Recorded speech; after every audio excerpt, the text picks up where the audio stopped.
Good. Okay. Good morning, all.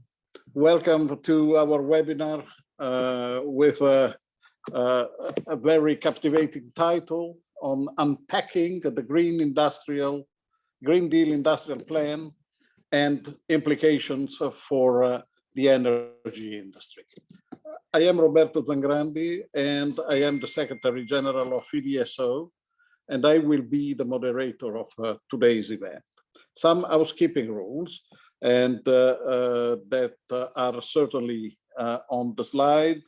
Please have a careful look at them and try to abide with them. So, what means unpacking? Unpacking to us, this is what we would like to do today, is to discover the opportunities and the loopholes that the Green Deal Industrial Plan, GDIP, and the connected legislative initiatives falling under it bring to our industry. In this event, the distribution system operators, the DSOs, are joined by Europa Cable and the T&D Europe with the aim to bring clarity to the most important piece of legislation in the EU green transition. And I had to read this because it is really that way. So I wanted to take it really right. This is the most important piece of legislation in the EU green transition. The European Commission published the Net Zero Industry Act, the NZIA, on 16 March 2023, so 1 month ago. The document, which is still fresh, sets out the measure to ready the EU regulatory framework for an increase in net zero technology and forms part of a broader goal set out in the European Green Deal of being the first climate neutral continent by 2050. So the ambition to 2050 remains and is there in a stable way. The NZIA sets out 8 strategic net zero technologies, that are the EC, deemed both commercially viable for upscaling and conducive to the plan. These include, amongst other green technologies, a lot of innovation, quite a positive development on our direction. Thanks for joining online. Let's get straight down to business, and let me present what is in our plan today. We have pulled together a very interesting set of speakers for you. We will have a keynote speech by the Commission representative, Mr. Jacek Truszynski, who will be distilling the guiding principle behind the GDIP and NZIA, and the thinking behind these documents. We therefore followed with a panel composed by 6 different contributions, focusing on what we need and do look forward. Finally, we will conclude with closing remarks to leave with a sense of collective reflections of today's event.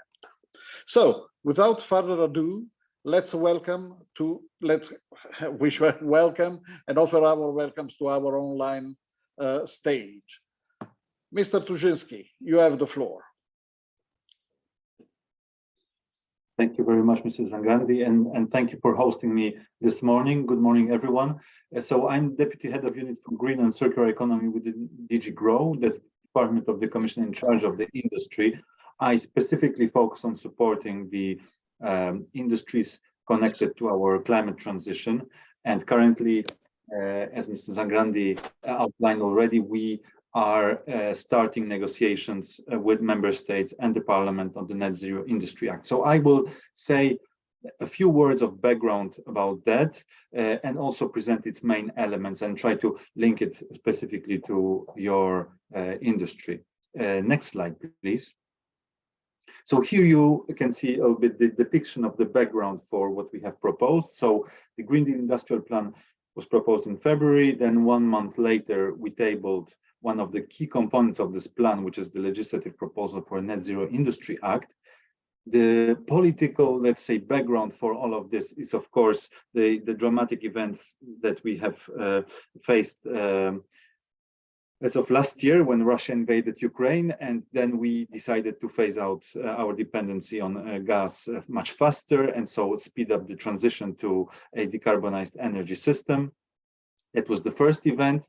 The second event, let's say, was the Inflation Reduction Act, the massive support program that the US is deploying for those industries, which was initiated last summer. And I think these two events combined really made us realize that while we are accelerating the deployment of green technologies, and for some we are really advancing well, for others such as grids probably we should be moving much faster, but what we realized is while we were focused on that aspect, we have neglected to some extent the supply chain. So who produces the equipment that is necessary to power that system? Where does it come from, and so on? And here on the slide you can see the share of production of these technologies within different territories of our globe.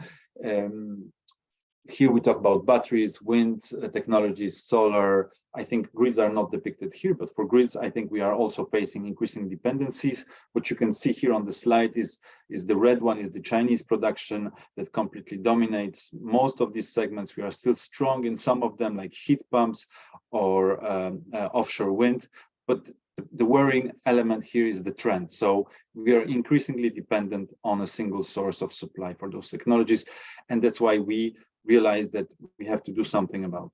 And so the plan is composed of 4 pillars. First is more favorable regulations. Second is financing, where notably recently we have tabled amendments to the state aid rules, which allow the financing of the production of this equipment. The third one is support to skills.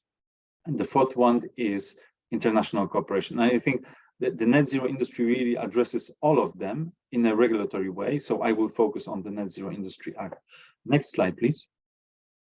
So when we have tabled the Net Zero Industry Act, we have tried to adopt, let's say, the investor perspective. What are the drivers that make investors invest in those net zero technologies? Their production. I want to underline this again, not the deployment in the EU. So first, and so that's why we have these dimensions included in the Act. First, permitting, faster rules to get the projects approved, investments, no new money, but easier access to existing funding, and maybe easier access to funds that would come in the future, such as the Sovereignty Fund, which has been announced in the Green Deal Industrial Plan, access to markets, private and public off-takers, support to skills, and support to innovation. And I will just say a few words about all of them. Next slide, please. So first, just let me start with the objectives and the scope. So the objective here is really to scale up the production of solar PV, power transformers, wind blades, all of the equipment that we need to power, as I said, our future energy system. This objective is translated into a quantified objective, which is not an objective imposed on any companies. We are not moving to socialism, but we need really to have a common objective so that we can track our dependency and that we can also in that way provide more investment certainty to our companies and investors. And so what we proposed here is that we aim to have at least 40% production in 2030 for this equipment relative to the deployment. And that applies across the board to all technologies that are in the scope.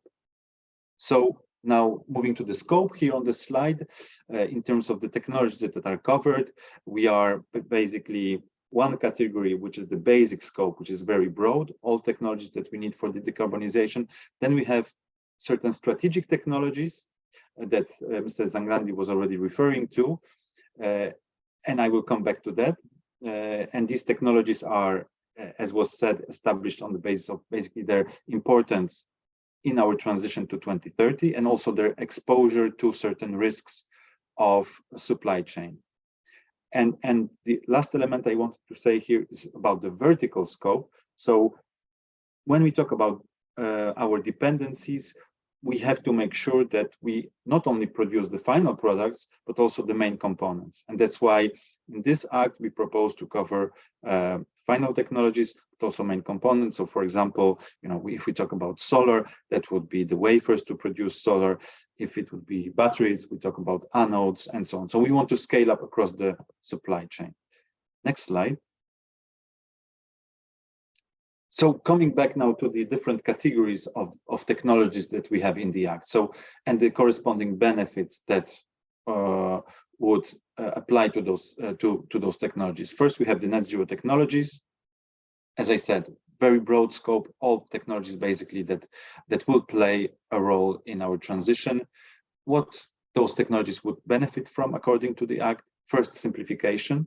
So easier permitting, one-stop shops, specific deadlines for issuing permits for new production facilities. Second, support to innovation through so-called regulatory sandboxes. I will come back to that. And third, support to skills. Also, I will come back to that. Then we have the net zero strategic technologies, which are specified in the annex, 8 of them. And indeed, grids are part of those strategic technologies. And these strategic technologies would benefit from these elements that apply to the basic scope, but in addition, they would also benefit from provisions related to public procurement and auctions. The target, the benchmark that I referred to, also applies only to those technologies. And third, they could become the project promoters active in those technologies could apply to become, so that their projects become strategic net zero technology projects.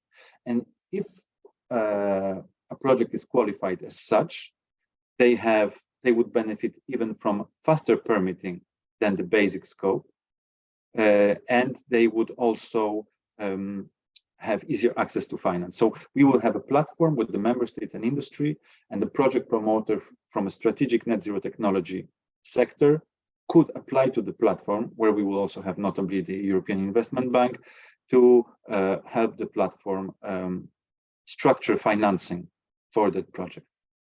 Next slide, please. So permitting is a key element. Of course, in your sector that for deployment, this is the issue number one.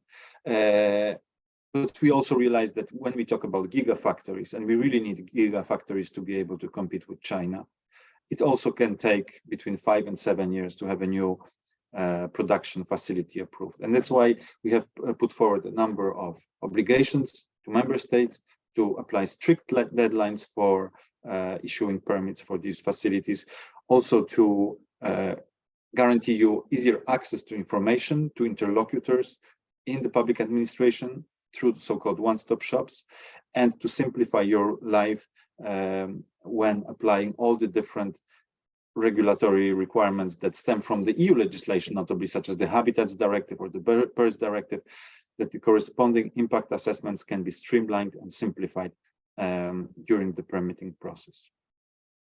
Next element, please. That's a little bit of an outlier, really short here. So we also face criticism from energy-intensive sectors with that there's nothing there for them. But we have this one element.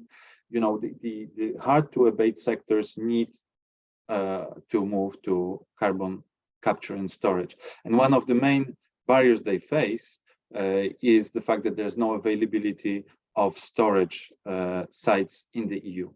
And that's why here we have proposed placing an obligation on European oil and gas producers to make such storage available. And we have fixed a target, 50 million tons of CO2 annually by 2030.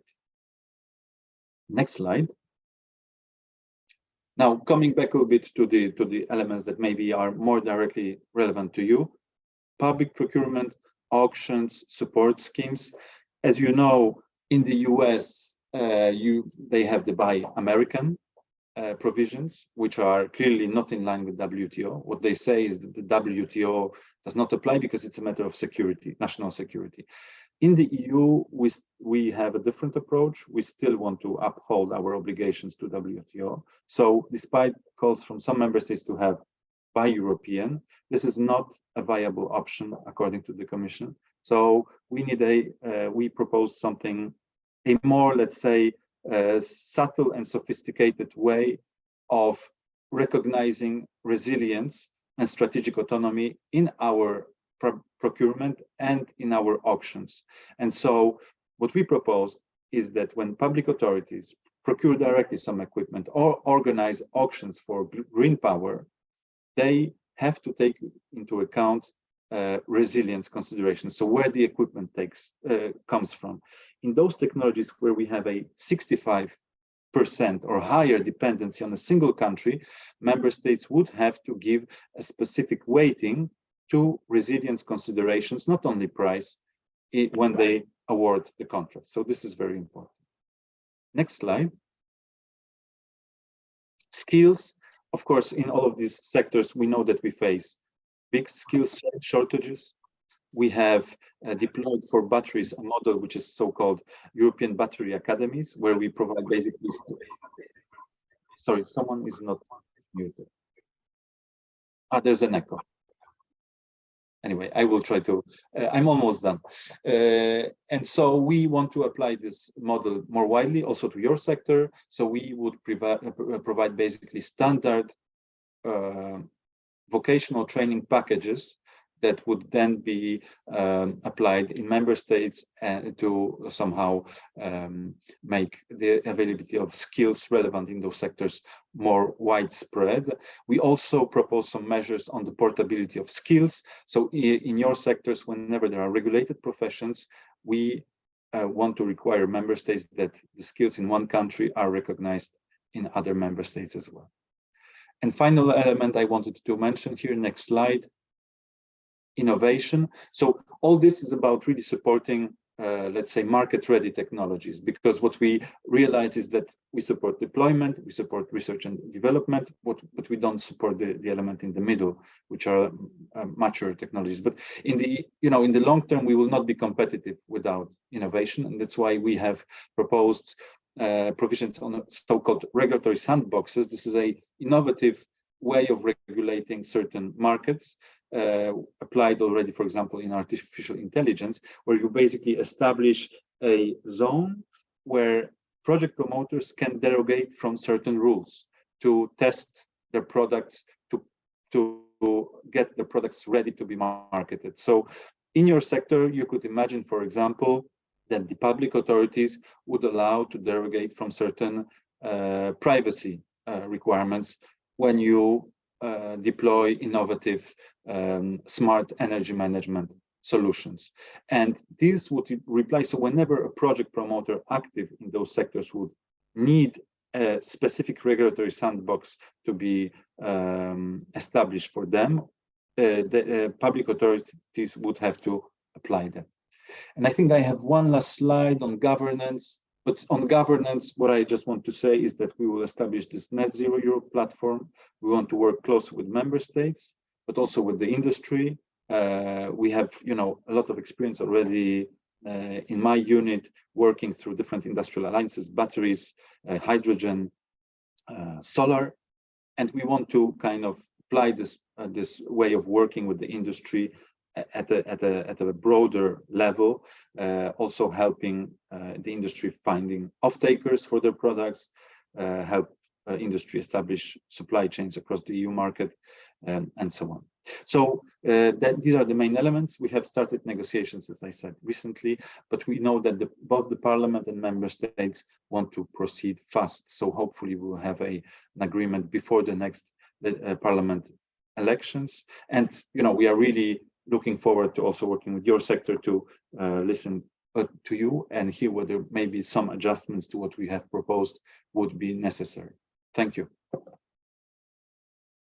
Jacek, thank you very much for this. Can you please lower Thank you very much.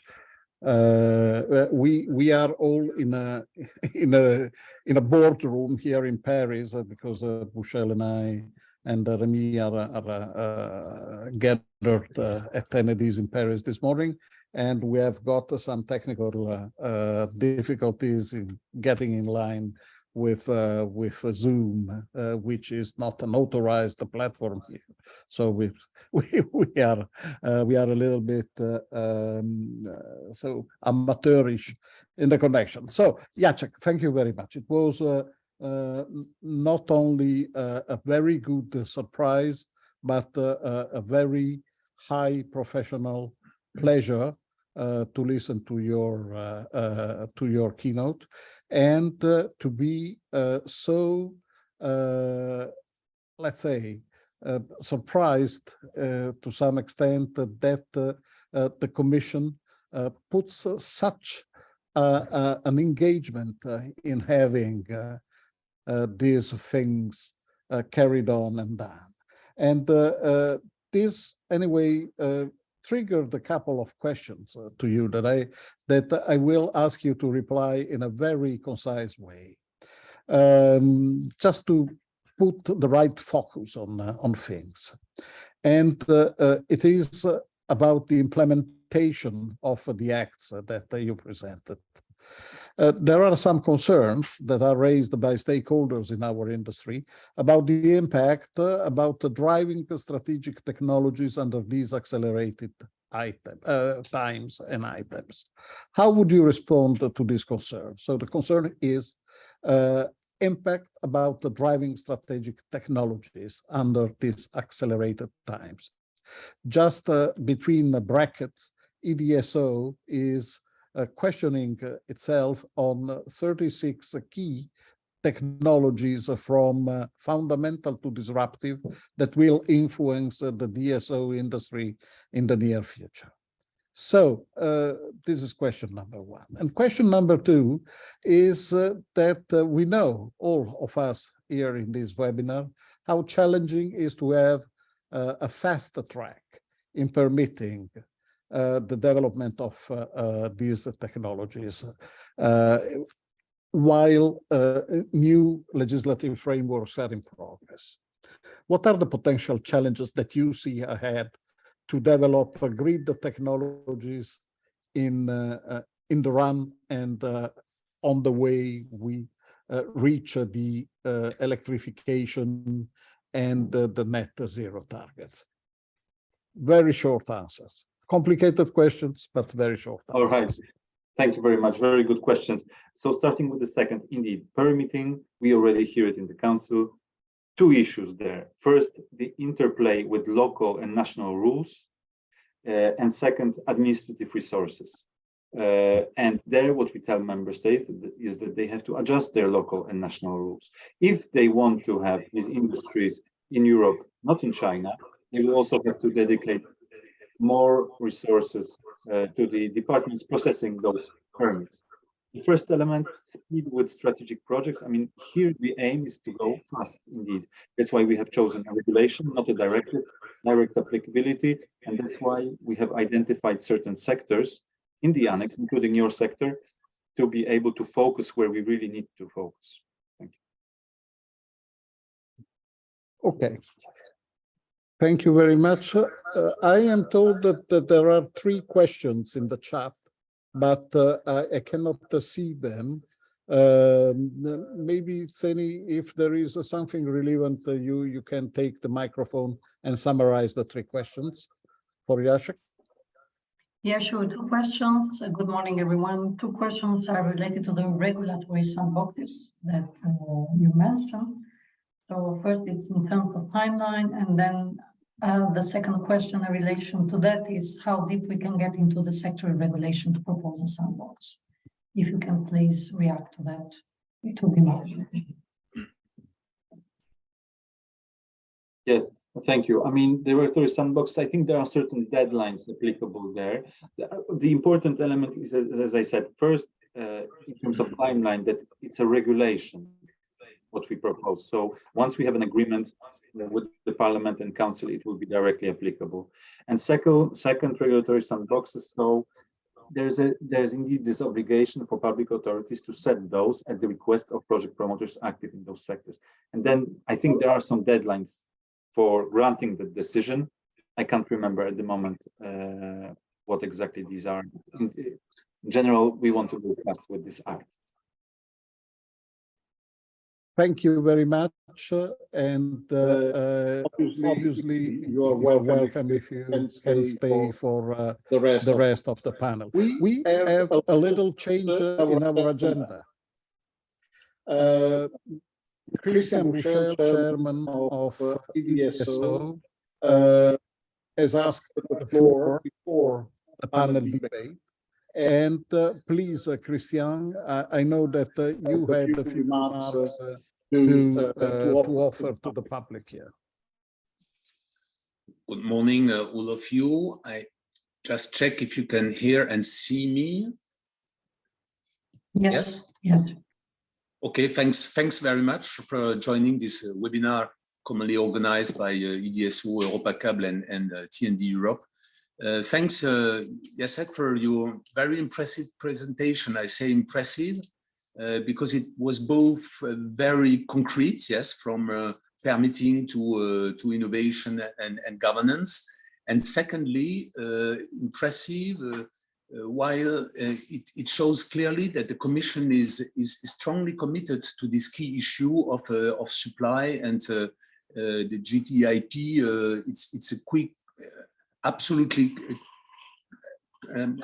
important for our industry as an industry, but it's key for, I would say, the energy sector as a whole and the sovereignty of this energy sector in Europe. So thank you very much, Jacek, for your presentation. I'm very glad to be here with you. I'm in Paris. The technical problem were not linked to the strike about retirement in Paris, so it was more about security of Zoom. Over the past year, when we look a little bit back, we have seen the huge need for urgency, for innovation, for a collective action. And the race to achieve net zero emission by 2050 will be a decades-long marathon where the starting gun has already been fired, clearly fired, and getting to the finish line will require a very fast start from now on, with a reduction of global emission by half 2030. It's not far, 2030. Some will perform strongly, maybe others may struggle a little bit, and some might need a helping hand. But let's be in no doubt, finish this race is not an option for neither for our industry nor for we as Europe and European citizens. The window for action is closing fast, but it is still open. We as an industry, we have the power to change. This is why, as chairman of EDSO, representing all the DSOs, the industrial DSOs in Europe, we warmly welcome the publication by the Commission of this much needed Green Deal industrial plan. It is the latest energy lever that all sector, including DSOs, can pull to potentially speed up, but also to secure the cleaner energy transition. However, to truly scale up clean technology manufacturing in the EU and ensure that the Union is well equipped for the clean energy transition, the EU strategy must recognize within the role of the right technologies and empower them to grow. To do this, the European Commission must play a role of, we would say here in Paris, of guide, yes, vis-à-vis private and public actors. You mentioned, Jacek, the connection between the private and public actors. I think you are right. In its orientation, it must in particular recommend and set a regulatory framework for the reorientation of private investment toward compatible economic activities. By 2050, more than 80% of electricity will, we hope so, come from renewable energy sources. and will require a reliable, flexible and smart power system to continue to ensure the energy supply.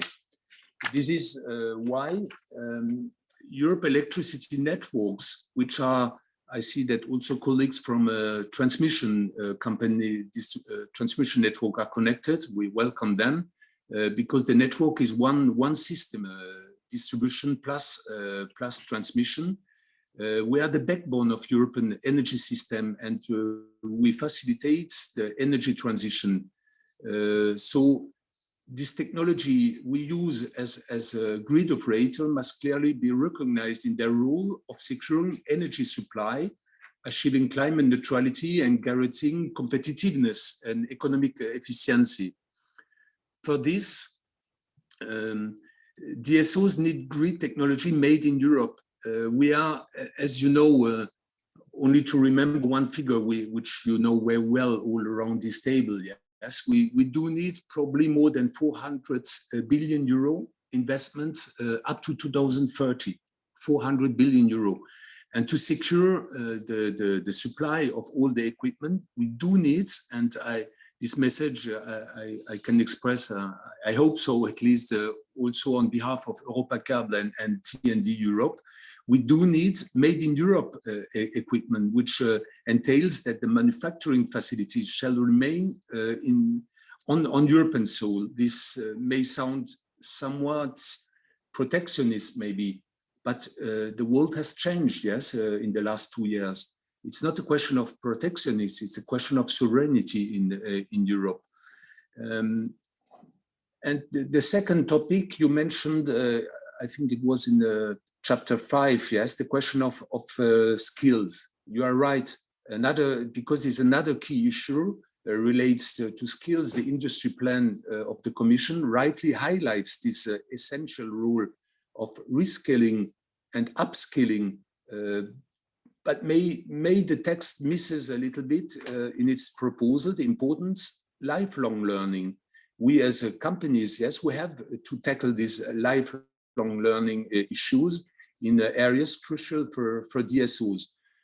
While we are here in Paris, we launched 3 weeks ago now, commonly with RTE, Enedis, and all the sector, all the value chain of the equipment.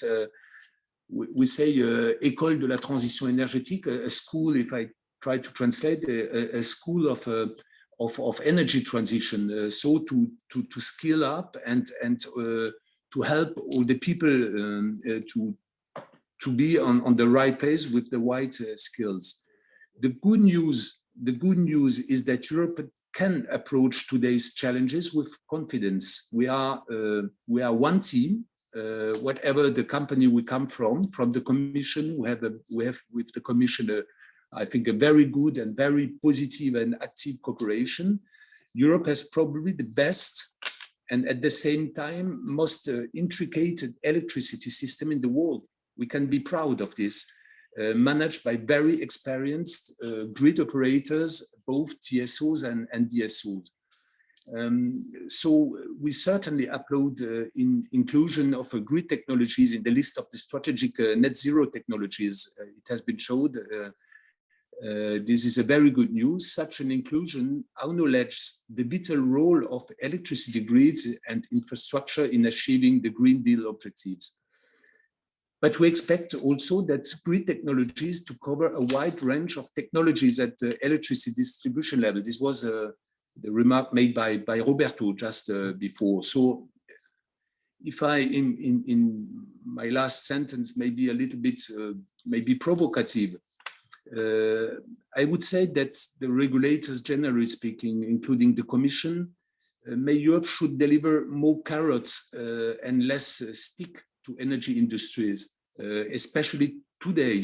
Let's drive decarbonization through positive measures. We need positive measures that reward climate action within an attractive framework of investment as an alternative to unilateral cost and policy changes.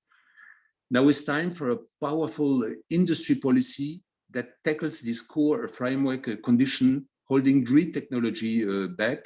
We look forward in this discussion with you, Commission, with our colleagues from the companies and associations here in Europe and Europacable, and together I think we can achieve to a success. Thanks for joining this webinar.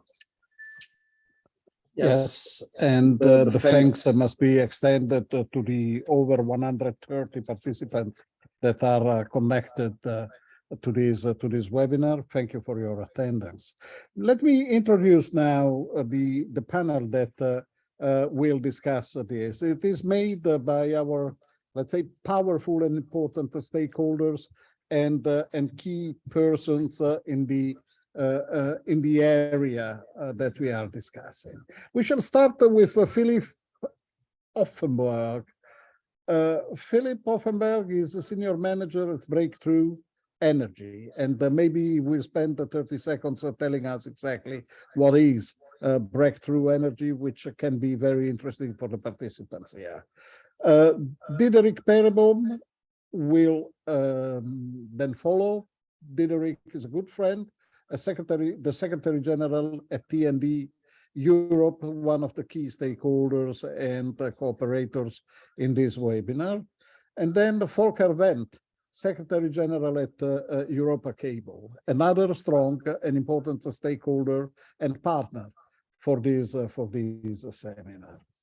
Nathalie Baumier, who is a standardization director at the France TSO, RTE, will be there for testify the role of the TSOs in the framework. And is it my pleasure to welcome also Laura Basagni, head of Brussels office of the European House Ambrosetti. One of the most relevant, if not the most relevant private think tank in Europe. So it promises to be quite an interesting debate there. Please, participants, do not go as long as my chairman did before. If you have questions to be raised, use the question and answer part of Zoom, which is at your disposal. And to the participant of the panel, also check the questions that are coming in. And if you feel like answering these questions in writing, use the tool, and please go ahead with no problem. The rest will be tackled and addressed during the debate afterwards. So I will be moderating in a soft way, leaving you the floor. And if I appear again on the screen, it will be to encourage you to come to a conclusion. Philip, you have the floor. Thank you very much, Roberto, for having me and for the kind introduction. Good morning, everyone. Nice to meet you. So yeah, my name is Philip Offenberg. I lead the EU policy work at Breakthrough Energy Europe. As Roberto announced, I will spend 30 seconds to explain what Breakthrough Energy is. It's an organization that was created by Bill Gates in 2015 at the Paris Climate Summit. And our goal is to advance the technology innovations that the world needs to reach net zero emissions by 2050. And according to IEA analysis, it's about half of the technologies that the world needs to get to net zero that are not yet commercially available. So technologies that are either in pilot phase and demonstration phase or have not even been invented. So that's broadly speaking our mission. Our boss Bill Gates is very interested in the power grid. Some of you might have seen he even wrote one of his famous Gates Notes posts about it recently. I'm happy to share the link after my intervention, because obviously the grid is a key enabler for many of the things that we need to do to get to net zero. Yeah? Without a functioning grid, either on both on transmission and on distribution side, nothing useful will come out of this transition. So I'm here today. I was asked to draw a comparison between the Net Zero Industry Act and the Inflation Reduction Act in the United States, because we have a big operation in Washington, D.C. that was, I would say, quite influential in setting up the Inflation Reduction Act. But of course, since we're an organization that is all about innovation, I will also say a few words about why innovation is so crucial in the area of grids. So if we could go to the next slide, please. Let me just start by saying the EU has a fantastic transmission grid and also, of course, distribution grid. And whenever we talk to our colleagues in the United States, we notice how well off we are here in Europe. So kudos to everyone here who is operating the grid. You're doing a fantastic job. But obviously, I don't need to tell you the challenges are rising, both on the transmission and distribution grid with variable generation, decentralization, you name it. When you look at IEA analysis, they say that basically the transmission grid needs to be expanded by 2/3. So an additional 340,000 kilometers need to be installed on the transmission system. That's 100 times the distance from Tallinn to Madrid.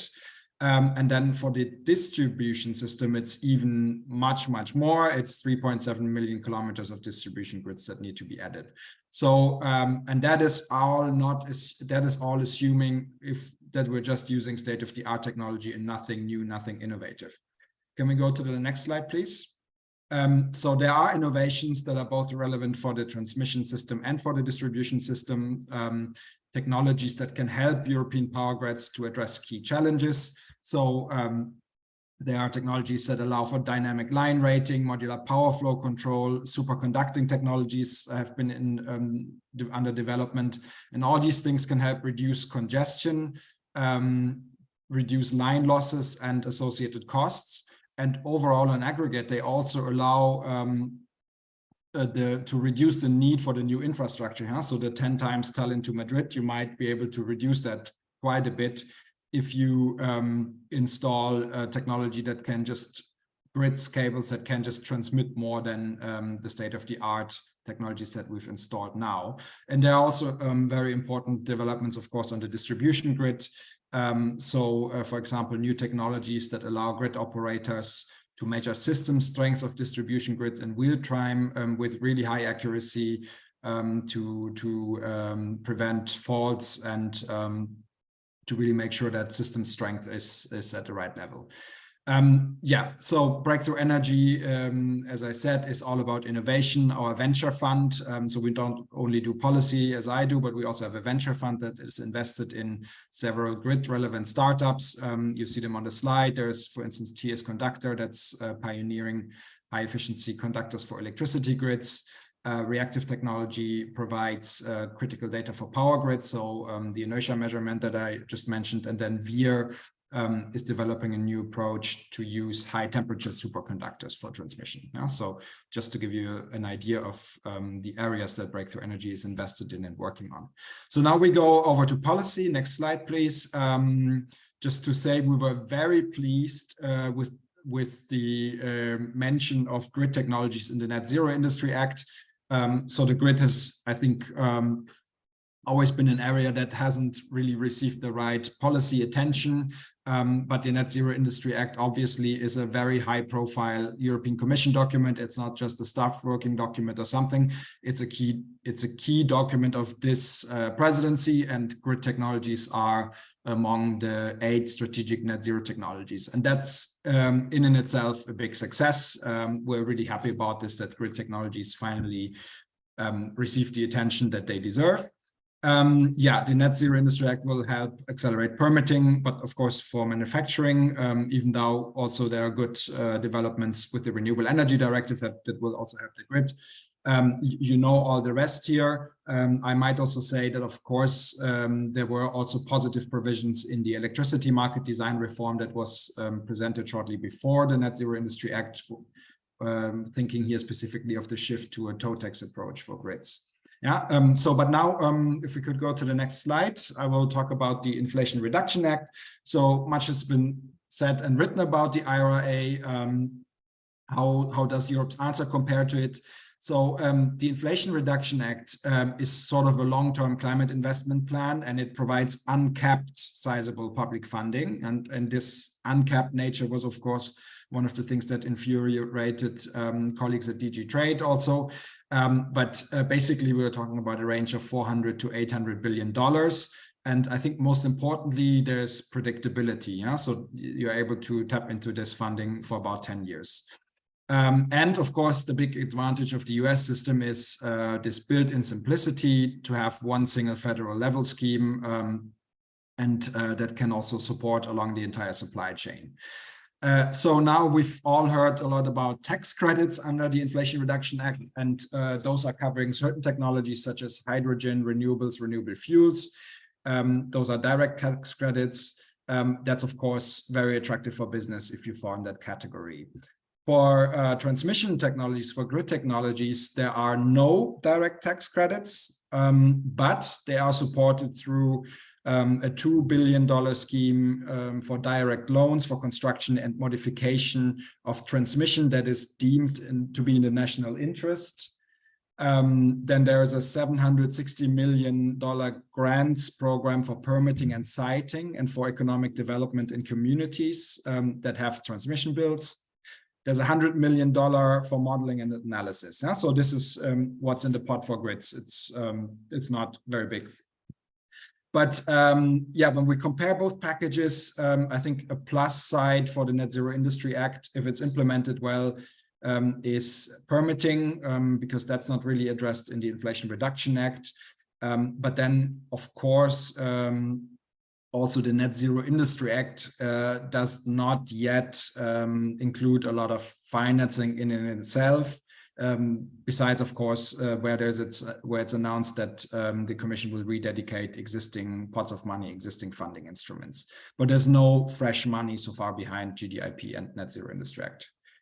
Yeah, so one consideration, one thing we're thinking about is that there are many technology classes, categories, and grid technologies is one of them that would extremely benefit from public guarantees, and as well as policy instruments that can help mobilize private capital for industrial projects. And so guarantee schemes, if the EIB could set them up backed by the Commission, could really help get private funding more into especially innovative grid projects. So that's on the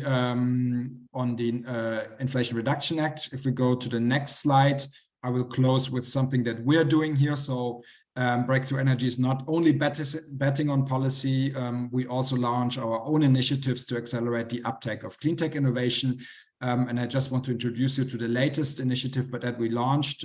It's called Energy Resilience Leadership Group, and we launched it in cooperation with Siemens Energy and some other partners at the Munich Security Conference this February. The initiative works with big industry companies and startups on the other side to identify, implement, and accelerate commercial clean energy projects. But if you think of this as some sort of matchmaker, it's not just another matchmaking initiative. This is really a new type of partnership between corporate CEOs, startups, and leaders from the political and financial sectors. So we launched in the presence of President von der Leyen, Germany's Vice Chancellor Habeck, and the President of the EIB, Werner Hoyer. And with us were also 15 CEOs from major European industry companies such as Heidelberg Materials, Siemens Energy, and others. And now we're jointly working on clearing political and economic and financial obstacles that will allow us to deploy innovative technologies and to reduce Europe's gas dependence. And this is all about, this initiative is about reducing Europe's gas dependence within the next 24 months, so the next 2 years. And the power sector is one of the 3 areas we're looking at. Electrification is, of course, crucial to get Europe off natural gas. And for that reason, we are always now searching for innovative grid projects, be they transmission or distribution, that can become part of the initiative and that we can try to accelerate so that these new technologies get deployed fast. So if you, any of you here listening, have an interesting project, but you're still looking for a customer, or you need finance, or there are regulatory hurdles that need to be removed, we would really love working with you and would try to help you unblock your project. So if there's any interest, please reach out to me. And on the last slide, if you could go to that one, you'll find my contact information. Would be happy to work with you. And of course, I'm also happy to answer all your other questions about the Inflation Reduction Act and so forth. Thank you very much. Philip, thanks to you and your company for deciding to give you time to participate participate to this meeting. And what you said in your last sentences sounds like a promise. You must be careful because we might take advantage of that. So thank you very much anyway for your contribution here. And let me call to the floor Diederik Perebom, Secretary General of TND Europe. Diederik, thank you for being there, and you have the floor. Thank you, Roberto, and good morning, everyone participating online. It's good to see so many interested in this debate, and also thank you to Jacek for being part of this this discussion. A lot has already been said, and I think I can agree to most of that. When it comes to the Green Deal Industrial Plan and the Net Zero Industry Act, we as TND Europe, we very much welcome it. What we welcome in particular is the recognition of grid technologies, which have, I would almost say, finally been given its rightful place right next to the other clean technologies that we usually hear about, such as the wind and the solar and the batteries and the heat pumps. Very briefly on TND Europe. So basically we are the voice of Europe's grid technology providers, and you can see on the slide what we do. I think most important to note here are two things. One, we're fully supportive of the Green Deal objectives and ambitions. I think it's natural for us to contribute to that. And secondly, we represent a wide variety of grid technology providers across Europe. You see a couple of our members there. The corporate members are explicitly there with their logo, which already give you a good hint of who we are. Both large multinational companies, but also medium-sized companies are part of TND Europe, and even more that's the case with our national associations across Europe, both inside the EU and outside the EU, that are members of TND Europe. I don't have any further slides because I'll just make 3 points at this stage, and then we can come back to it at a later stage during the discussion. First of all, I think, as I said before, for the Net Zero Industry Act, we very much welcome the focus of the Commission on manufacturing and the need to kind of give that a boost and give that a recognition. As manufacturers, we of course welcome that very much, and I think it's indeed an important piece of the puzzle. I would also say that one of the reasons why we're happy to have that in focus at this moment is that we have a very strong grid technology sector in Europe. And I think you should be proud of that, and we should recognize that. Because very often when we were going through some of the Commission documents about the energy transition and the technologies, we very much got the impression that Europe was very much focused and interested in what I would call maybe the cool new kids on the block technologies, which certainly have their role to play, and of course we'd like to attract them and keep them in Europe. But at the same time, it felt also a little bit that it was not recognized that Europe has a very strong manufacturing base when it comes to grid technology, and that includes not just the hardware, the switch gears, the transformers, but also all the digital solutions and the software that we nowadays, of course, need to allow the grid operators to manage an increasingly complex network. So that's, I think, one of the other messages I want to give is that we have a very strong manufacturing base in Europe. We're currently looking at the Net Zero Industry Act as to kind of how that can further benefit the sector, and we'll come back to the Commission and other policymakers to come back with our views on that. But one thing is clear, and I think we are talking about commercial companies. All our members are companies that are in the business to make money, to make products, and do that on their own. So what they need is a marketplace. We're still not in a planned economy, as far as I'm aware, and our members kind of want to be able to compete in a marketplace. What we do need when it comes to the grids is, of course, have a clear perspective on what is needed. I think Philip, Christian, and also Jacek have all made it clear. The grid needs investment, and it's a no regrets option. We fully agree with that, and the size is enormous. So I think we all agree on the size of the challenge, but we need to start making that more operational, because in the end, the people who are responsible for the organizations and the companies you see on this slide, they are the ones that will have to make decisions on where and when and how much resources to put in their business, and that will be, to a large extent, determined by how viable any investment is going to be. Because if we look at the Net Zero Industry Act, there's a desire to give a boost to industrial production. And of course, that's needed if we want to meet the transition.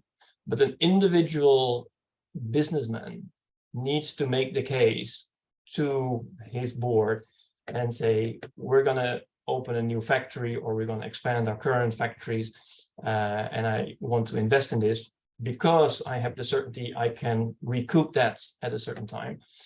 I think that's where we need to go to.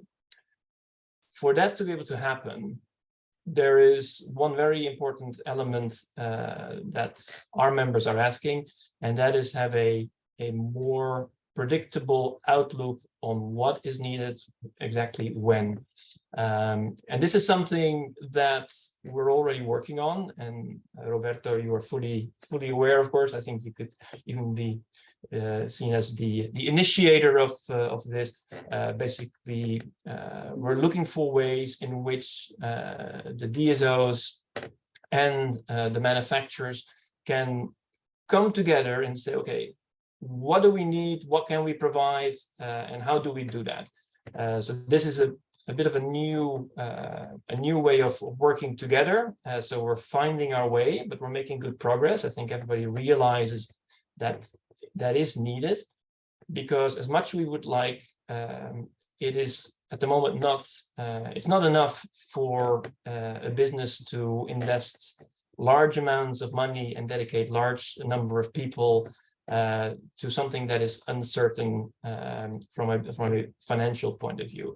So anything that we can do to increase the transparency and the certainty about the future demand will help the individual members of T&D Europe. And so that's what we're working on. We're hoping to make very good progress very soon.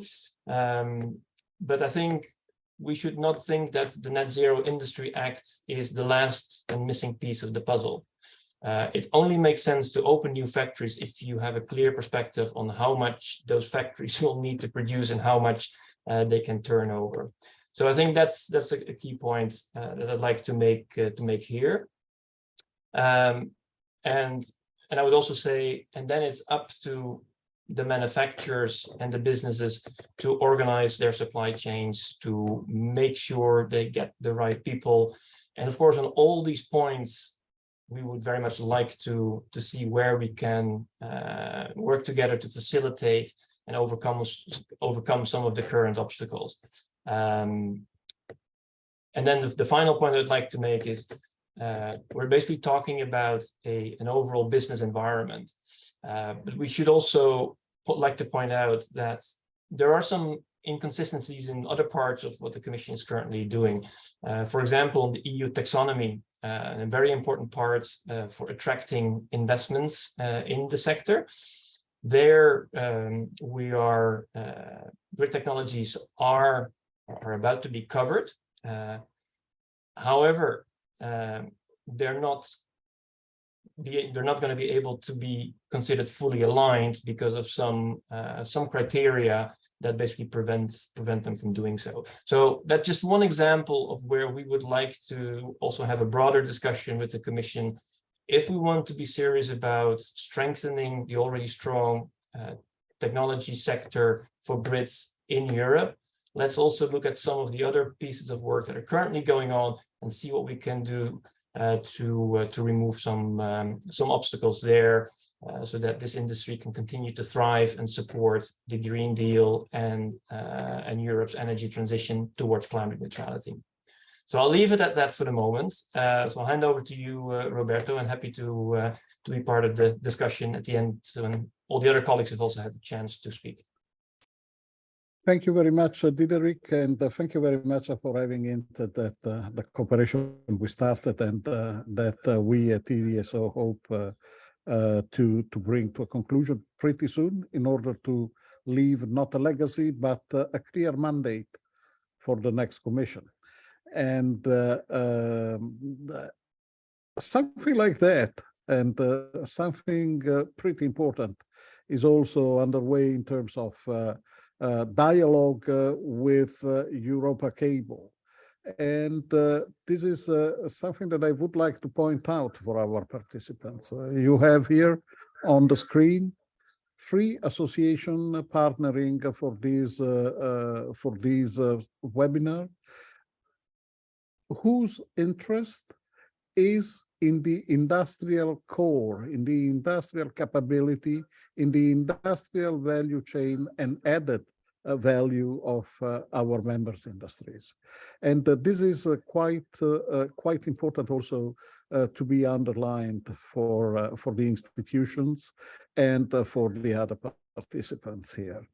We really strive to have a keen eye, a sharp vision on the industrial development and on the industrial force that stays behind energy production, energy transmission, energy distribution, and all the partners that render all of this possible, which is key also to deliver the transition.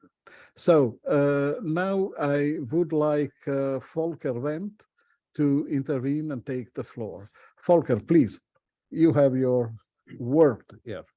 Roberto, thank you very much. And let me just take this moment, Roberto, to thank you for driving the creation of today's webinar and the number of participants proves that you were right to do that. Exactly as you say, I think it's crucial for us to come together. Big compliments also to Jenny and her team for making this such a flawless event. Thank you. Thank you for that. Look, my name is Volker Wendt. I'm the Secretary General of Europa Cable. Europa Cable represents Europe's leading wire and cable producers.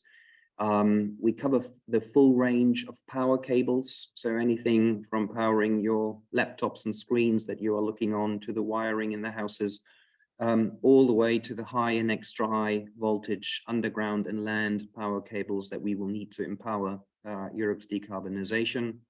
And on the other side, we're also producing the optical fiber cables that we need for the gigabit and data connectivity, both in terms of broadband rollout and data centers, which we will need. So a pleasure to be here. It's really close to our heart to be actively participating with our friends, Roberto, Diederik, with you, and be introduced to new interesting sources. Philip, looking forward to a cooperation moving forward.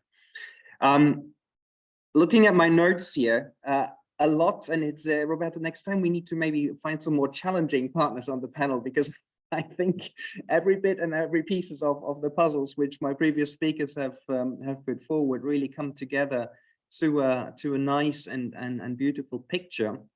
And I'm going to echo a lot of what has been said and maybe just go a little layer deeper. 2 points I want to touch: policy making and then the industry perspective. Just like Diederik, look, we've been in these conversations for a long time, and it is really, I think, a pleasure to see that grids and grid technologies are finally seen and recognized as a critical technology and critical infrastructure for Europe to decarbonize. We're still last on the Commission link there, list of the technologies. Maybe we can be moved up at some point in alphabetic order, but we're in. And that's a big step for us to take, all of us. Now, I think, again, and this has been said before, this is not the end, but I think this is the beginning. The beginning in two senses that I think now we need to fine tune to make sure that the intention of the Commission and of member states is duly reflected in a consistent manner across all dimensions of the proposed Green Deal industrial plan. But also, and Diederik already alluded to it, if we look beyond the core proposals there, there's other areas where, again, and this is of concern to Europacable and our members, where we need to be consistent. But let's look first of all, just very briefly at the Green Deal industrial plan. 3 points from our side.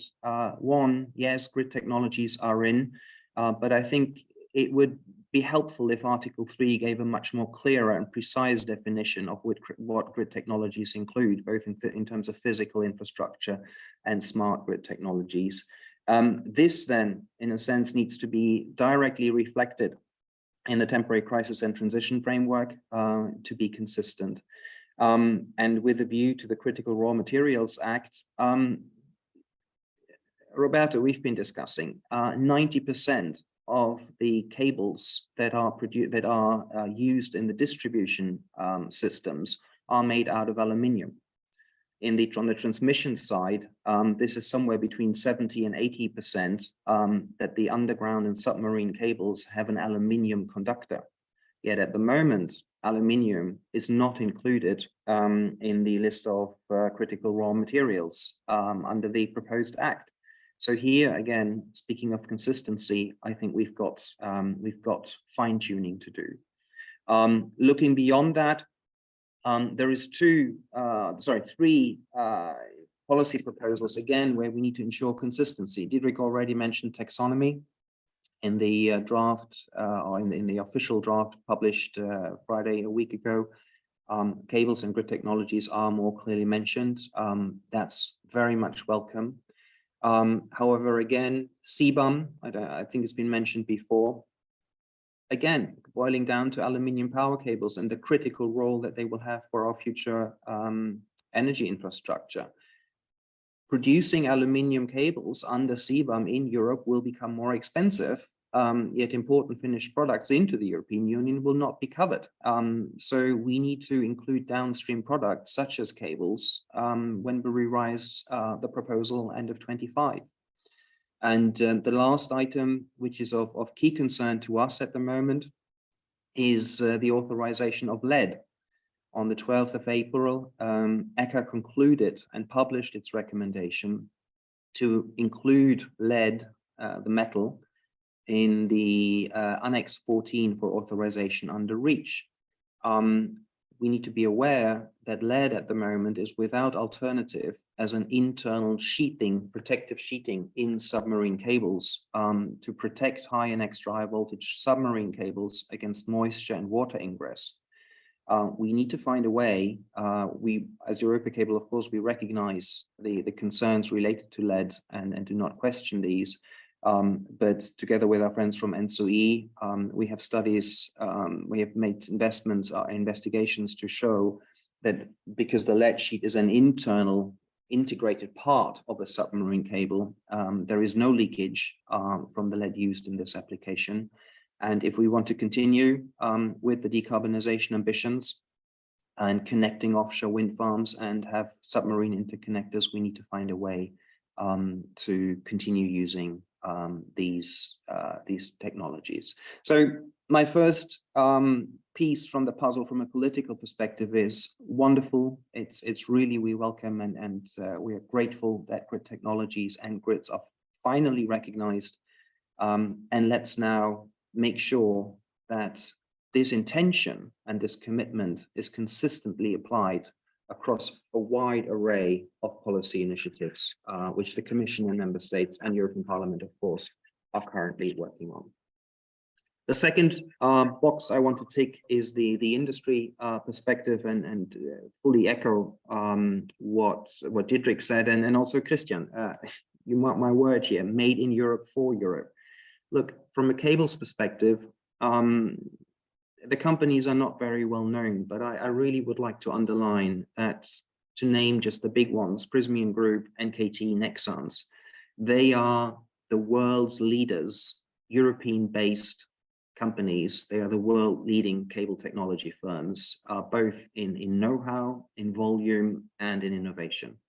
Those are brand names which are not very familiar to many of us or many of you. But again, as has been said before, we have today a technology leadership in Europe on these grid technologies. I fully agree, Jacek, with you. We don't need protection. We don't need to put European production first, but we need a fair and level playing field to make sure that this technology leadership is sustained. Our industries, we have the capacity, we have the know-how, we have the people. Europa Cable members alone are investing over 2 million euros at the moment in bumping up the capacity, both in terms of cable production, but also of installation capacity, vessels, ships to install submarine power cables. That is key. We're also driving innovation. Let me just give you 2 examples. I don't know, those of you familiar with the German HVDC corridor projects. Here, for the first time, 525 kV HVDC undergrounding will be applied over just under 2,000 kilometers of distance. Germany shut down its last nuclear power plants last week.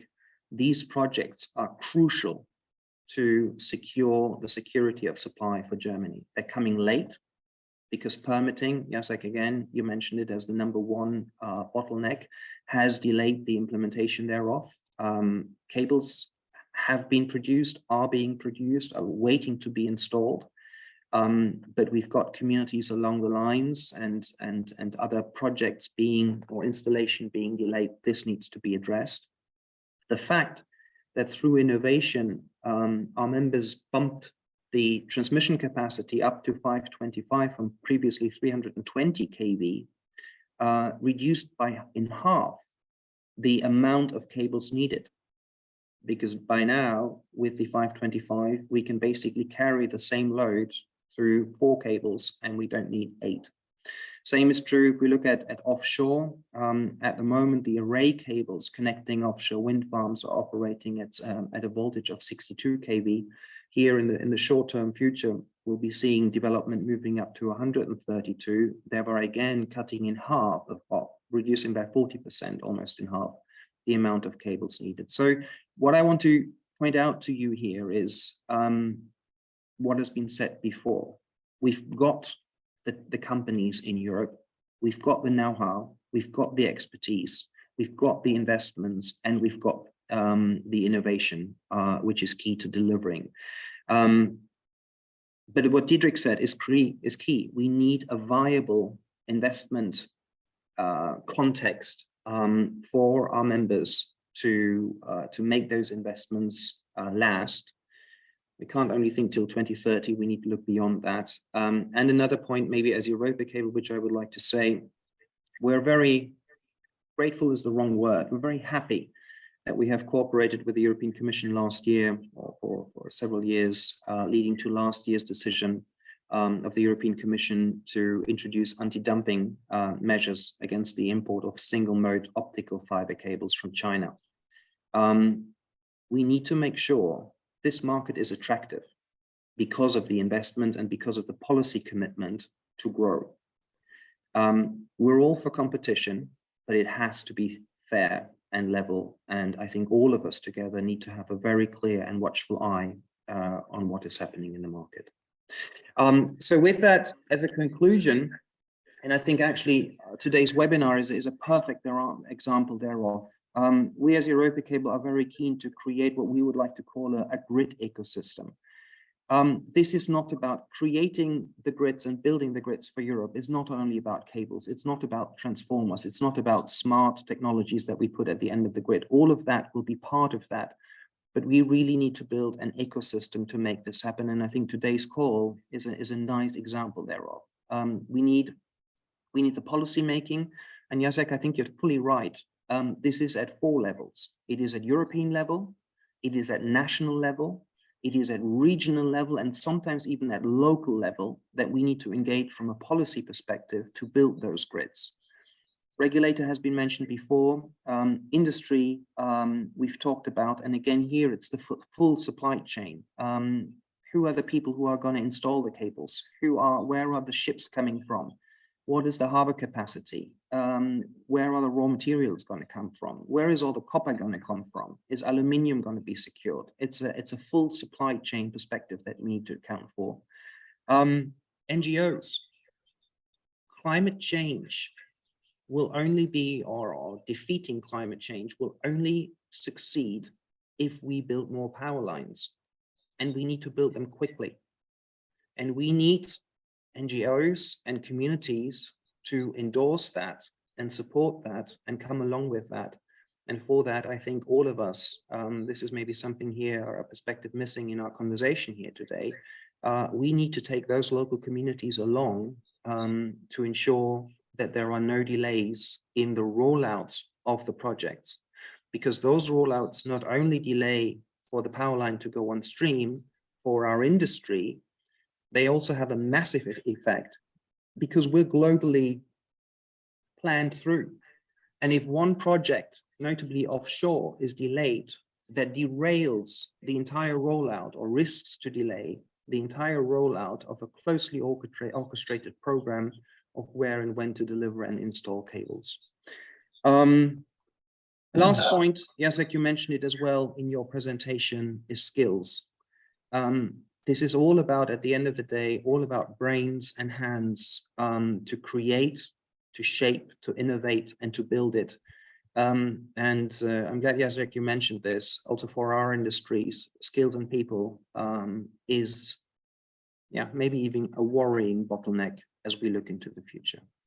Voila. So 2 points. 1, consistent recognition of grids and grid technologies throughout all policy initiatives that we're currently working on. Point 2, we've got it all. We've got the industry, we've got the capacity, we've got the know-how, we've got the innovation. Let's just get it built. Thank you very much, Roberto. Back to you. Thank you very much, Volker. So for the participants, you have here 3 industries joining forces and sharing a vision on what is the industrial value I was mentioning, opening this last part of the contributions from the panel. Thank you very much, Diderik and Volker, because it is not so easy or usual to have 3 association, 3 secretary general, and having a common ground to discuss. Thank you again. So now Nathalie Baumier, standardization directors at the French TSO RTE. Nathalie, sorry, we kept you waiting a little bit, and sorry to Laura, whom will follow after you. I will give you the floor, and then we shall have a last slot for questions and answers, and a conclusion from our policy director, Mrs. Zeni-Waafi. So please, Nathalie, you have the floor. Thank you very much, Roberto. Thank you for EDSO, Europa Cable, and TN Europe to have organized this event. A lot of things have been said by Volker, Diderik, and the previous speaker, so I do not want to repeat what you are saying, and just perhaps to insist on a few points. You have on this slide the timeline where you have a lot of documents published by the European Commission, which have an influence for the TSOs and the DSOs and our equipment suppliers. I would like to make a zoom on one document, which is the Eco-Design for Sustainable Product Regulation, which is a framework regulation which will come. No, please, if you can go back. Thank you very much. And after that, I would like to make a zoom about standardization. Standardization is a key issue for all of us to implement all the directives and regulations and to implement also the green transition, green and digital transition. And we need to have also people to do standards as a whole. So as you see on the screen, there is a lot of regulation which have been published and or which are in preparation to achieve the transition to green transition. And I can just repeat what the previous speakers say. We have no green transition without a shift from oil, gas, and coal to green electricity. It means also green electricity means that we should be in Europe able to produce green electricity without this type of primary energy, and also to be able to shift uses from this primary energy to electricity. We need to have more transmission and distribution networks. And I think that Philips provide you figures about the huge amount of networks we have to build in the next decade. But the problem is that we are not, one of the problems is that we are not alone in Europe to do that. All over the world, there is exactly the same demand. So the need to have network equipment grow up very, very fastly and in a very important way. For the TSOs, we very welcome the Net Zero Industrial Act, which really provide us the possibility to offer to our equipment suppliers to have equipment made for Europe and built and manufactured in Europe. So we are strongly in favor of that approach. Thank you, Volker, for your motto, made in Europe, manufactured in Europe. And to implement that, we need standards. Standards are not very well known, and not the power and the virtue of standards are not fully recognized. But standards is really a way to put on the market equipment in which consumers could have confidence in, and also you have also the possibility with standards and European standards to have equipment which comply with the directives and regulations to which the equipment depends. Could I go to the next slide? Thank you. So I would like to make a zoom about the Eco-Design for Sustainable Product Regulation, which is a framework regulation. This regulation, which has been published end of March last year, has been done because the consumption and the production are not sustainable. So the Commission notes that product design does not take sufficient account of environmental impacts through the life cycle equipment. The Commission considers that it is too difficult for economic operators and citizens to make sustainable choices. The Commission considers also that there was a suboptimal implementation of the Eco-Design Directive, which really apply to all of us as network operators, especially for the transformers.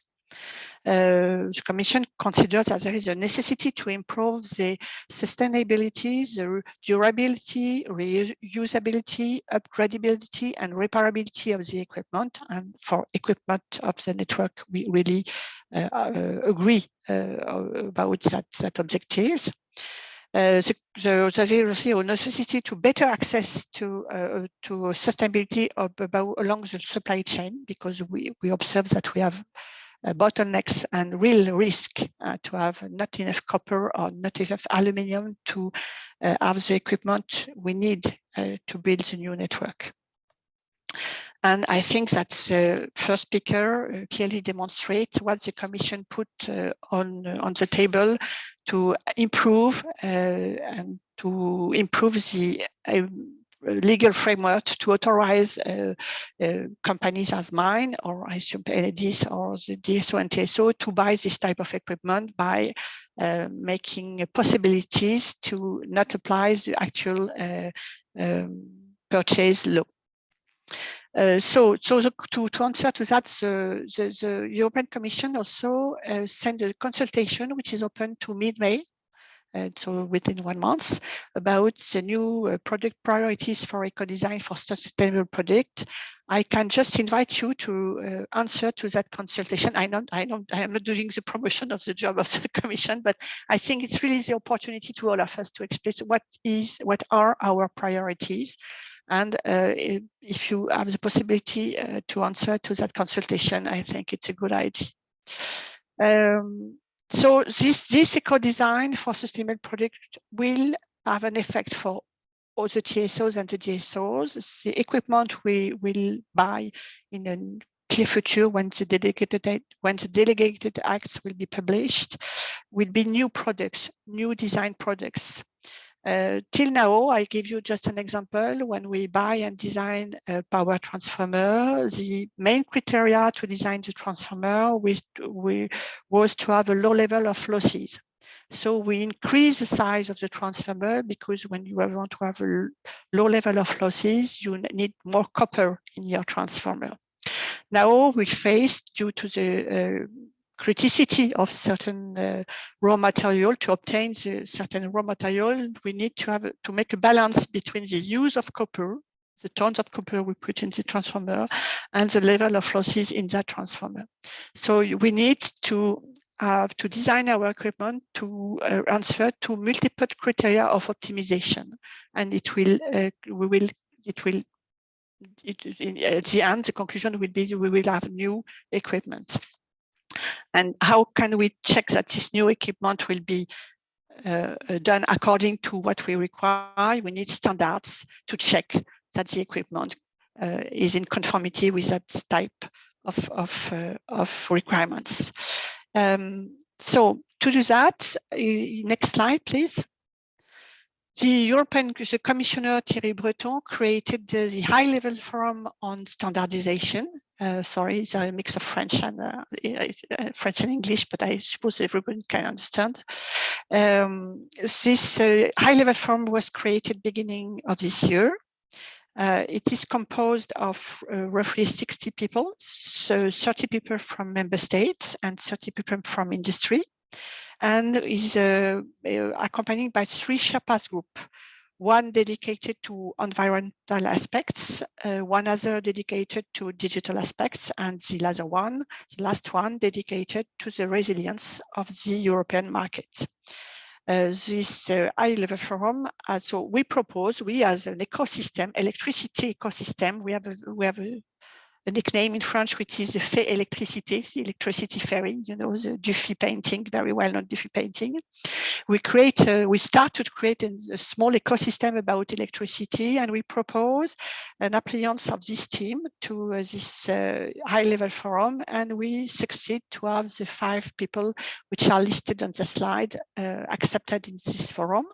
So it is Philippe Delorme, who is the head of the HLF, is a member of Schneider Electric, Laurent Martel from RTE as his alternate, Christian Mann from Siemens for the Sherpa Group Digital, Zeni Varfi, present today from EDSO for Environment, and Jan Fromont from the Schneider Electric for the resilience of the internal market. Next slide, please. The goal of this HLF is to prepare the annual standardization work program of the 3 standardization European bodies, CENELEC and ETSI. If we need standards, we have to, and standards which are harmonized standards, we need to put this list of standards inside this annual work program. To be honest, we had a strong beyond that, I think that our participation to the HLF has helped the EC to identify the electricity industry as a key player in the climate change adaptation. And now we are included, our industry is included in the Net Zero Implementation Act. And the goal of the HLF is also to steer the production of the necessary standards for implementing all the above mentioned regulatory text. So I am thinking especially of the ERSPR, but you have a lot of other standards, regulation, which will need and require harmonized standards. A point which is very important, if we are not in a position to produce the standards, the EC reserves the possibility to produce technical delegated acts instead of harmonized standards. It means that the technical part will be done by people from not from industry, but from other aspects. And we know as industrials that very often the result is very difficult to implement. Just next slide.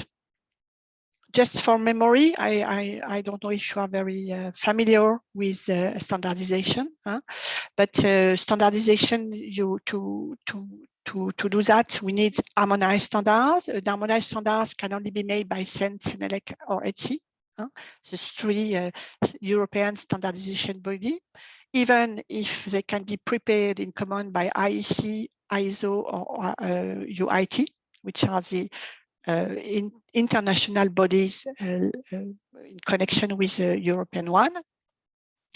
These harmonized standards will provide presumption of conformity to the regulations they are linked to. And as you can see on the small drawings, which is on the screen, you have three main standardization streams. The telecom streams on the left, the electricity and electrotechnical stream, the standardization on the right, and in the middle, what we say the general standardization stream. It is three different organizations at the international level, three different organizations at the European level. And in electricity, we are really convinced that we have to publish the standards we need in CENELEC and IEC, which is our main standardization.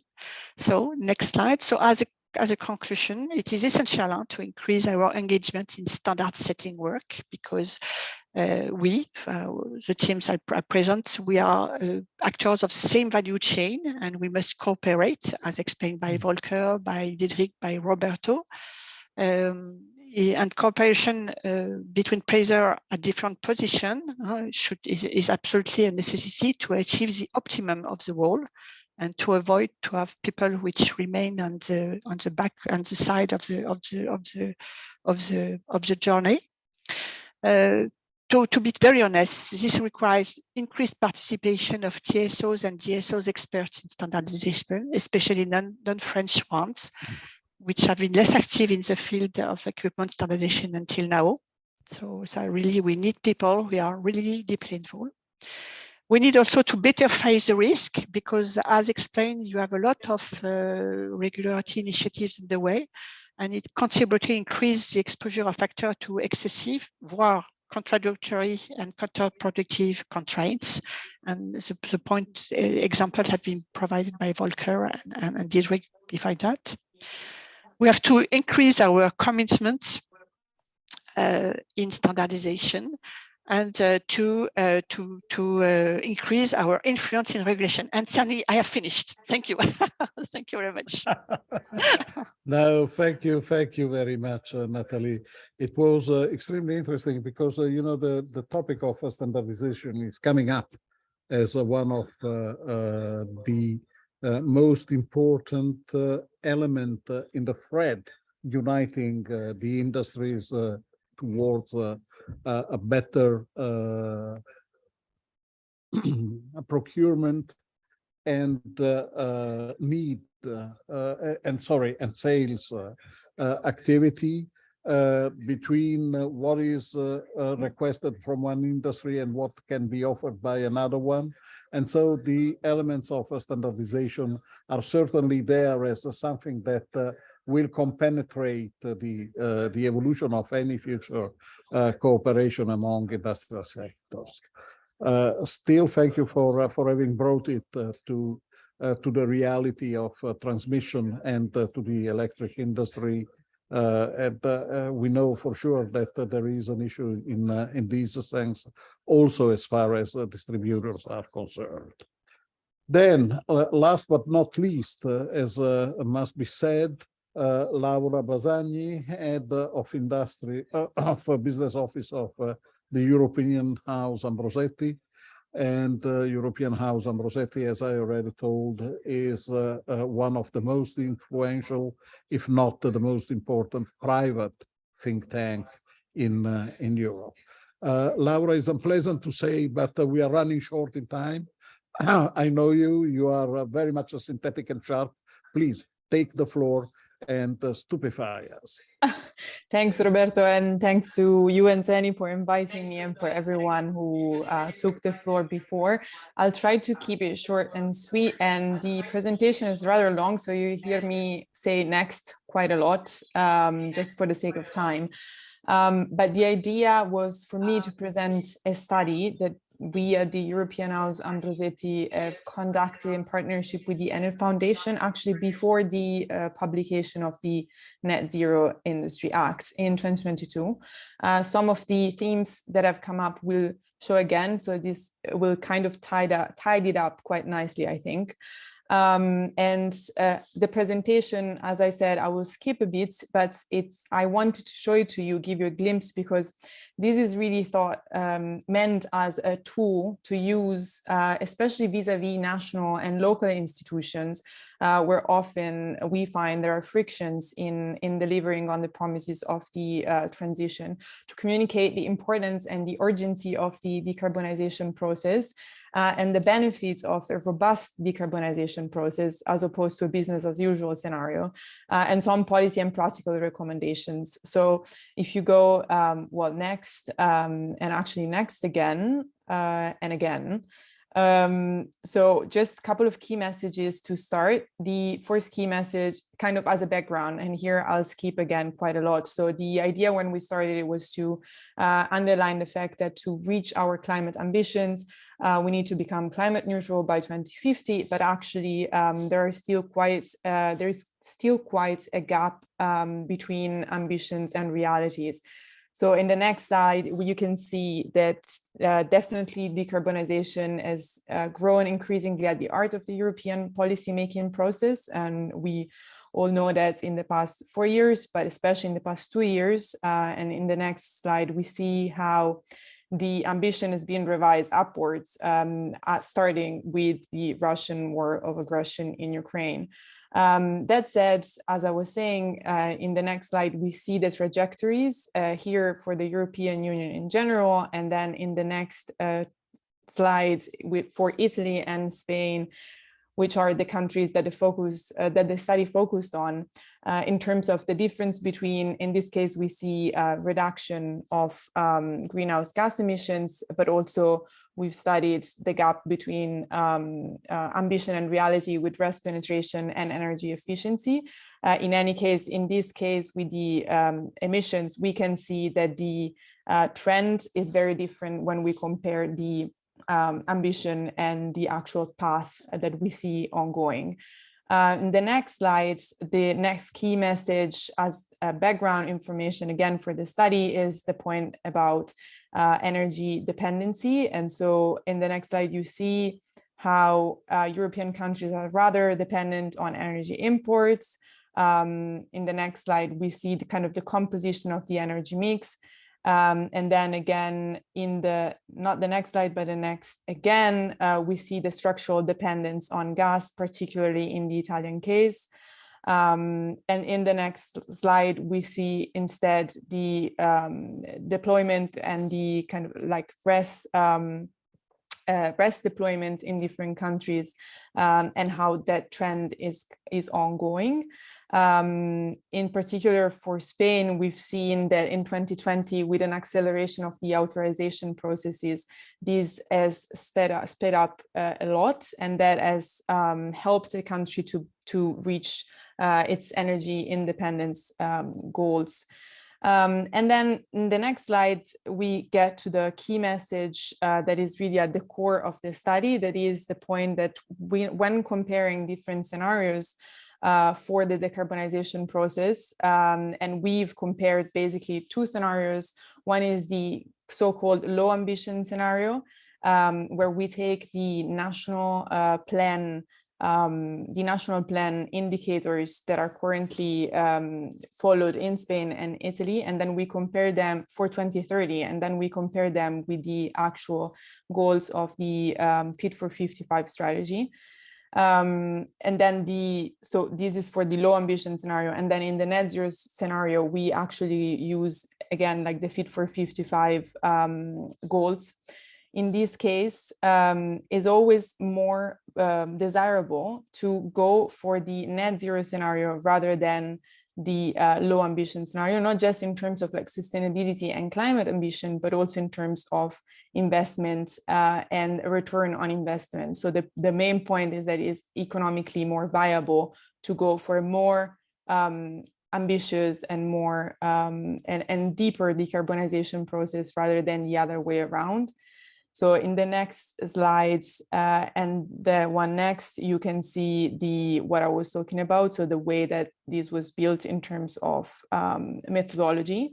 And then you have a few slides that describe kind of the energy composition and the electricity penetration. So I'll skip over those again, just for the sake of time, and I can share this presentation with the people that are interested.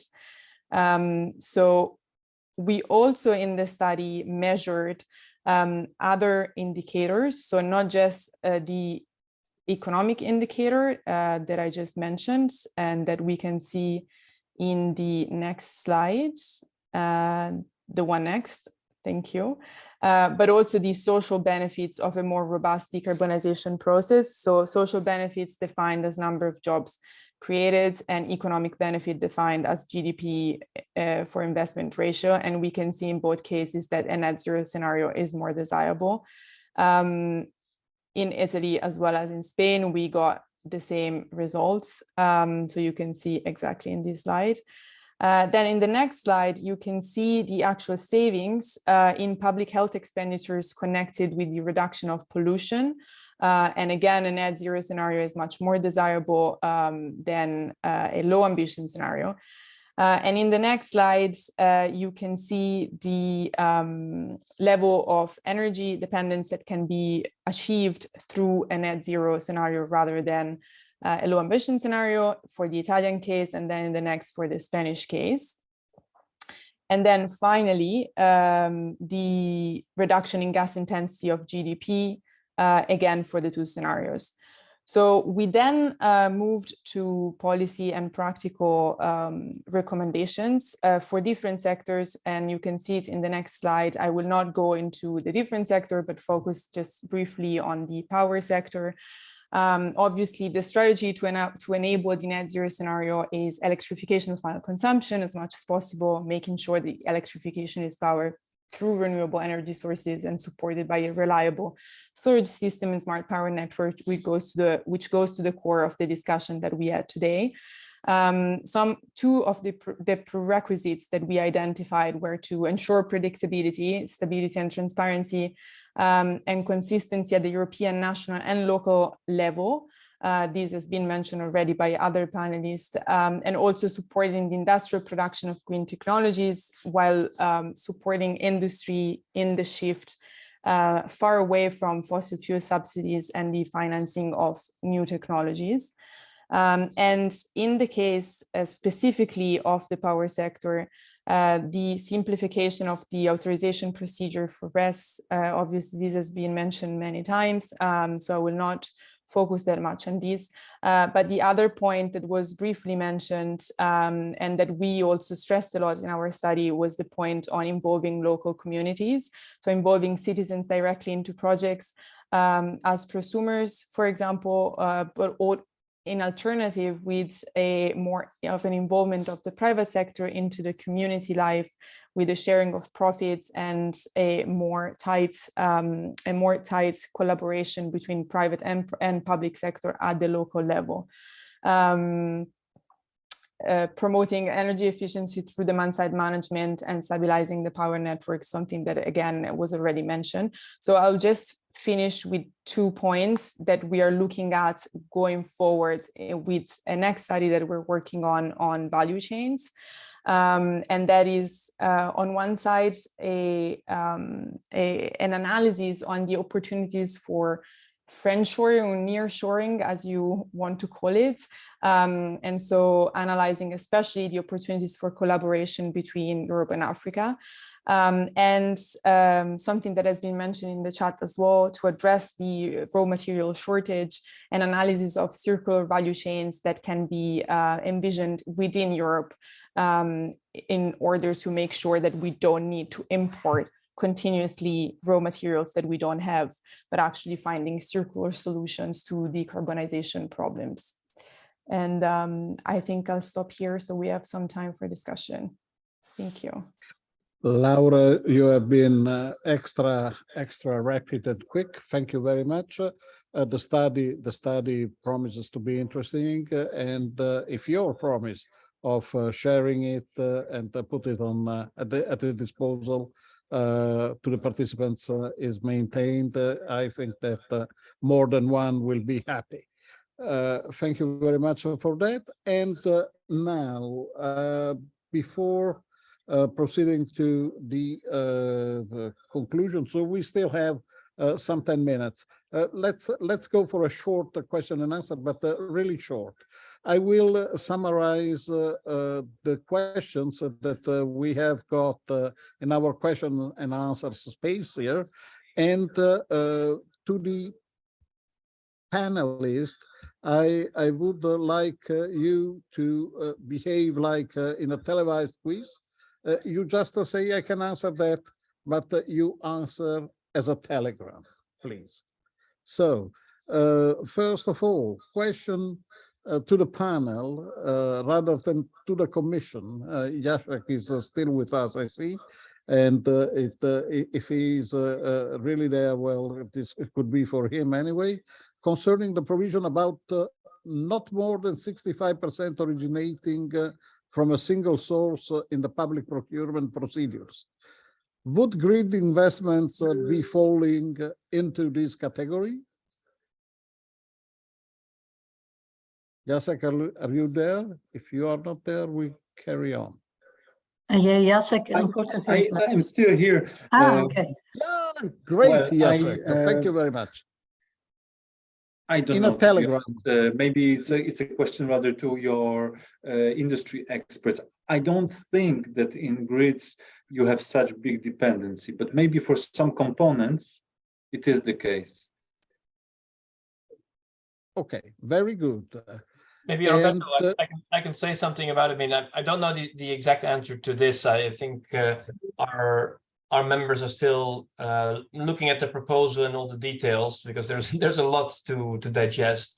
But it does raise the question about indeed the details on how this is going to work, including, for example, the 40%. How is the Commission going to determine what's the benchmark? What's the 40% for grid technologies, for example, that is referenced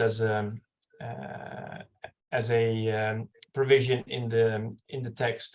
So there's a lot of questions about what's in the text. So we're looking into it. So we'll come back with our response, which will partly be an opinion, and it will partly be more questions to the Commission. And I've seen some of my members have been very actively engaged in the question and answers already. So it's not the end, it's the beginning, as Volker said. Thank you very much, Diderik. A question from an unidentified participant, and I think it is for Volker in some way. Is the superconducting cable a reality, Volker? How its energy and emission balance look like? It is a reality in the sense that my understanding is a pilot project is running in Germany. Personally, I don't see it as a available technology in the context of what we're discussing in a large scale deployment across Europe in the coming years.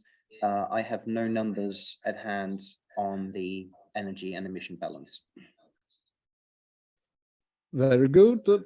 The next telegram is concerning a reflection. To realize net zero transition will produce a stress in the EU market price of components due to raw materials and semi-finished products shortage. The only way to partially succeed is centralizing the operations and boosting the artificial intelligence whole strategy. Quite provocative. Who is going to answer?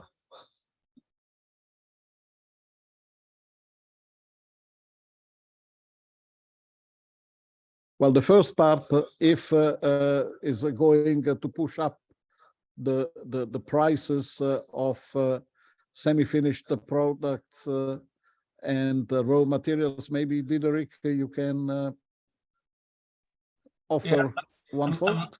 I'm looking at the written question. I'm not sure I fully understand it, but in terms of the sourcing, so the supply chain for the grid technologies, I mean, more demand, of course, has a risk of increasing prices.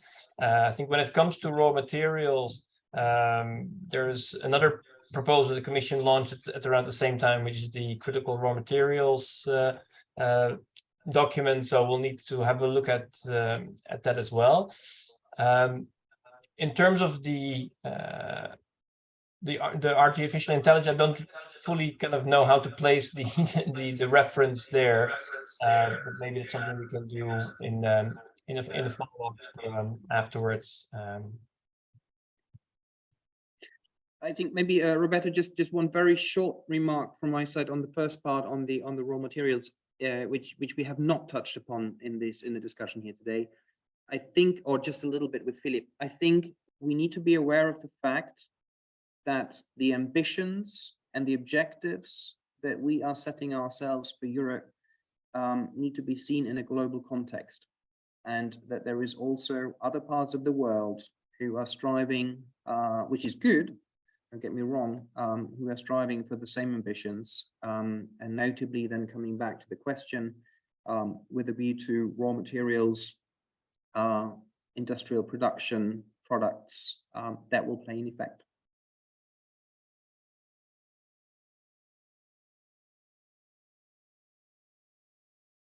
You're muted, Roberto. Yes, there it is. Sorry.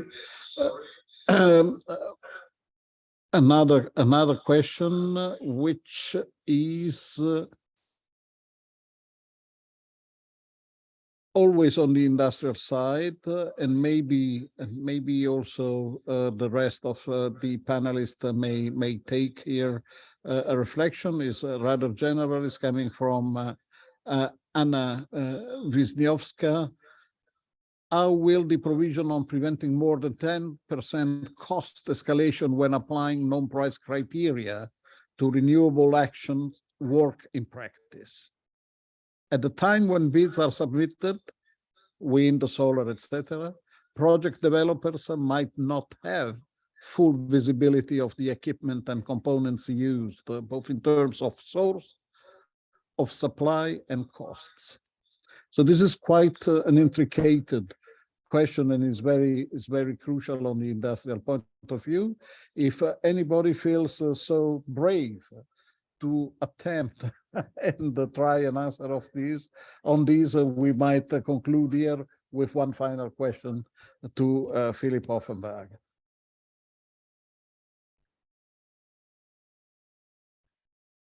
Anna, you put the panel into big difficulties. Yeah, it's a really tricky one, and not answering the question here, but of course this is something that just over the last year, since the Russian invasion. Well, I could say that the cooperation among the three association partnering for this webinar is a first step in that direction, for instance.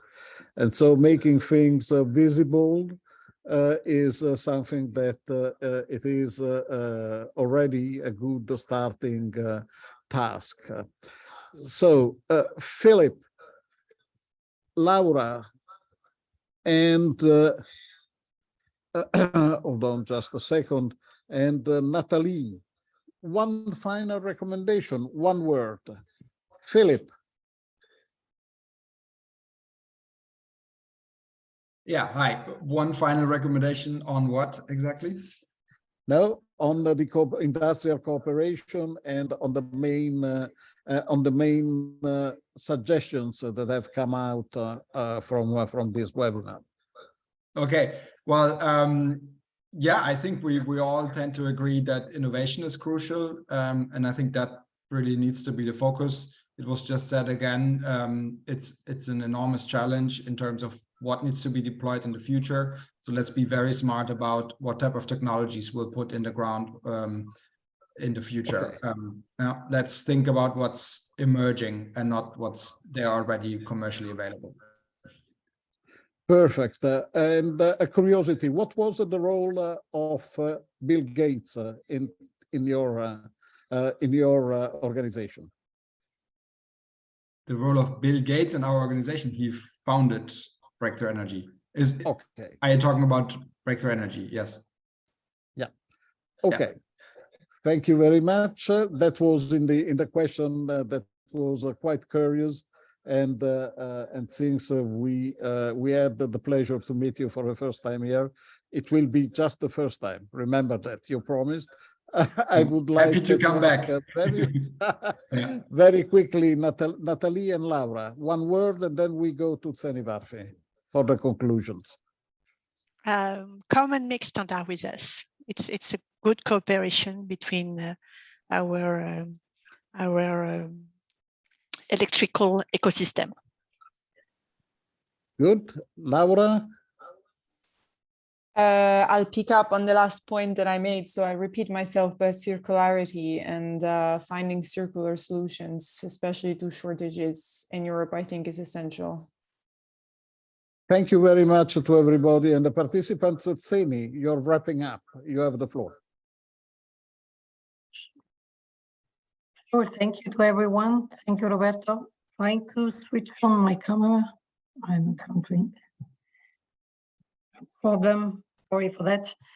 Just, I don't want to take you longer. Thank you for all being here. I hope you can see me now. So this is also the wonders of organizing still things online where we can see each other in the future, I hope.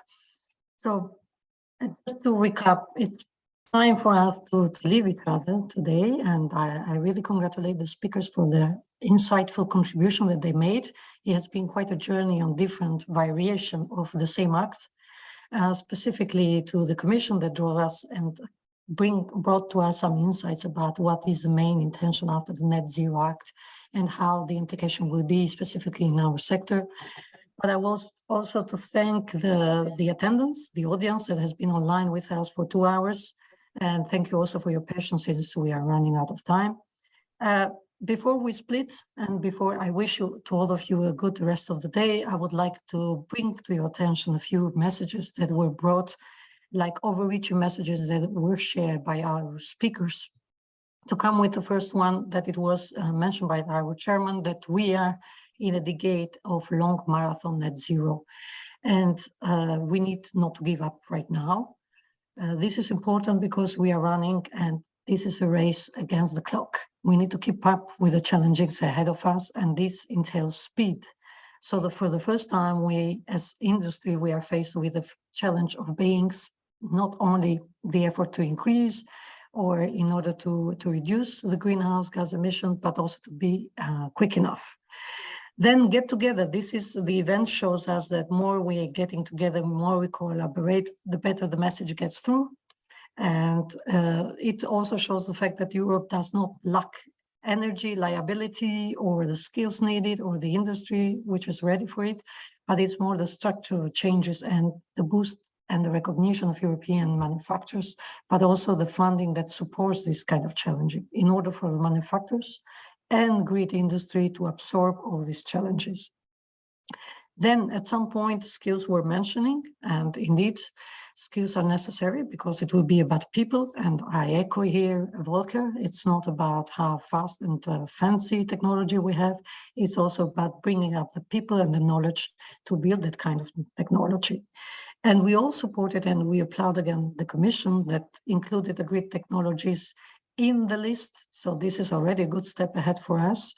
Nevertheless, I bring again the fact that consistency shall be made in relation to other documents that are there from European Commission, namely the taxonomy that was pointed out, the reform of electricity market design. This is something that all eyes are upon that revision. Then, of course, CBAM and the raw materials, to include the aluminium there because it's important for the cables industry.